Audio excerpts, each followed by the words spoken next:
Hi guys, no, I'm not in Kashmir right now. I'm right here in Gurgaon, sitting in a shikara, imagining myself on the Dal Lake while I will be eating some fantastic Kashmiri food at one of my favorite hidden gems called Matamaal in Gurgaon.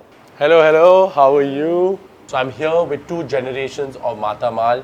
Literally, I've seen this place grow from one store to multiple stores in the same area, expanding globally and also expanding across Delhi NCR. Here we have Nalini and Hans with us. So a little bit about your story and a little bit about yourself. So we started Matamaal 10 years back.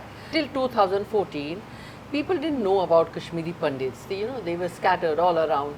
So we wanted actually to show people our cuisine and culture and our heritage. We wanted to tell people about that. That was the burning thing inside. And so my husband Surinder and me came up with an idea that let's start something small wherein we will cook with passion, cook there, feed them, and the name Matamaal because it's an Matamaal means Nani's home and it is epitome of love. I am also from Kashmir. I'm a Punjabi family from Kashmir. When the problem started in 1990, our house was literally burned down and we moved to Delhi. Kashmir never left us. It just pulled me in. The passion that mom and dad showcased for the cuisine. The idea now is just to take it forward. Today we're at 3 locations, Noida, Gurgaon and Pune. We're opening a 4th one also soon. Today we're going to start off this episode with a very important meal time of Kashmir, which is called tea time. And Kashmir has been very big on breads. They've had a Persian influence. I stay 2 kilometers away and my breads come from Matamaal every second day. They have also diversified to English style of baking. The tea time culture is something that we are exploring now as a brand. It's not only breads, there is meat which is also consumed at this time. You have kebabs, you have kanti, you have tuj. Now that we're done with talking about high tea, if you can tell us a little bit about what Wazwaan is, what Kashmiri Pandit cuisine is, and what Dogra cuisine is. So Wazwaan is the most famous. That is, you'll get it at a lot of restaurants and it's been marketed well. The other 2 cuisines predominantly have remained at people's homes. They haven't been commercially sold for various reasons. Pandit cuisine being one. Dogri cuisine also unexplored completely. And we are Saraswat Brahmins. Yeah. We are allowed to eat meat. But we eat lots of vegetables as well. The other thing is this cuisine also developed without onion, garlic and tomatoes altogether because of the road closure. People had to make do with whatever was available. To sum it up, there are a lot of similar dishes in Kashmiri Pandit and Kashmiri and the Muslim cuisine, which is the Wazwaan. It's a festive food. A communal style of eating. 4 or 5 people can sit together around a thali. Everyone's eating from that. In the Kashmiri Pandit circle, you will have a white sheet and people sitting in a line and they're getting served in their own single thalis. The culture that we're trying to imbibe within the staff or what we're trying to sell also is unity in terms of culture. Like I have grown up eating Wazwaan, you've also grown up. One can't go without the other. It has to come in together and that's what Matamaal really is. It's coming together with a very futuristic perspective. So now let's get down to business. Yes. What are we eating? So today we'll be serving Wazwaan thali.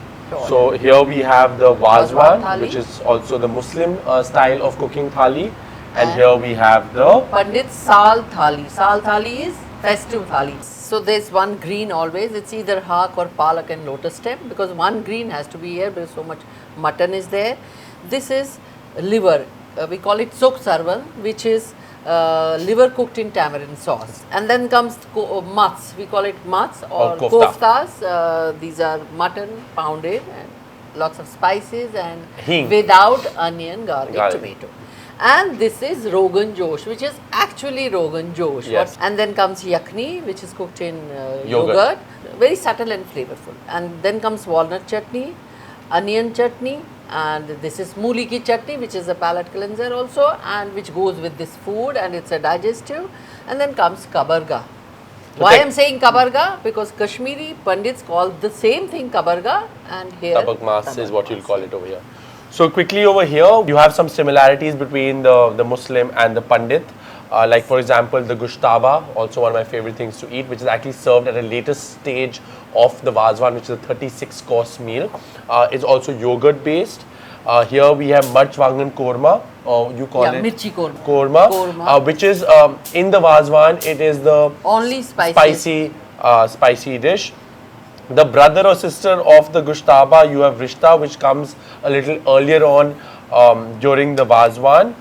A This chicken is- dish which I usually don't eat. We don't waste any part of the lamb, so everything is used and to its This best. is typically this is the stomach which is cooked, and this the kebab and the tabak mas is what comes first on top of your heap of rice Exactly. in a tarambi when you're 4 people sitting around. Wazwaan And is- just to mention, the Rista and Gushtaba, it's an 8-hour long process. It's Hand hectic. pounded mutton, fresh mutton, hand pounded. These guys are specialists and no one else can make it. I have actually gone and killed the sheep myself, by the way. Oh my God, Just before the Wazwaan is being made, and literally it's like an assembly line which is created. Yes. These wazas the chefs have big muscles. Yeah. There's a vasta, which is the head chef. He gets the meat, and the meat is still pounding. It's just freshly cut. Comes in and he keeps passing it on. Equal amounts of fat and protein is put in and is pounded, and it further goes in down this assembly line, becomes balls, put into water, and it goes into either a.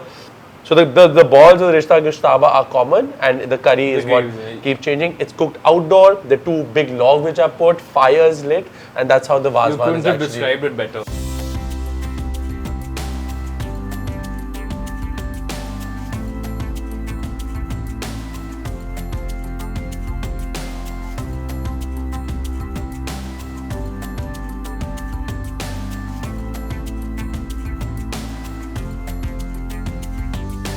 Okay, so we're on to the desserts now. So this is the traditional Kashmiri fridni. Matamaal is the most famous Kashmiri fridni that we do. This is caramelized dry fruits, 12 types of dry fruits coming together with jaggery. It's called shufta. And this is a modern take of something that's very beautiful. It's a walnut fudge with a sweet pastry base, and dates and Kashmiri walnuts coming together was served with a dollop of ice cream. Wow. So you would find this everywhere on the streets of Kashmir. Thank you guys. Now you need a Checking nap. out. I'm going there. I'm going to sleep for a bit.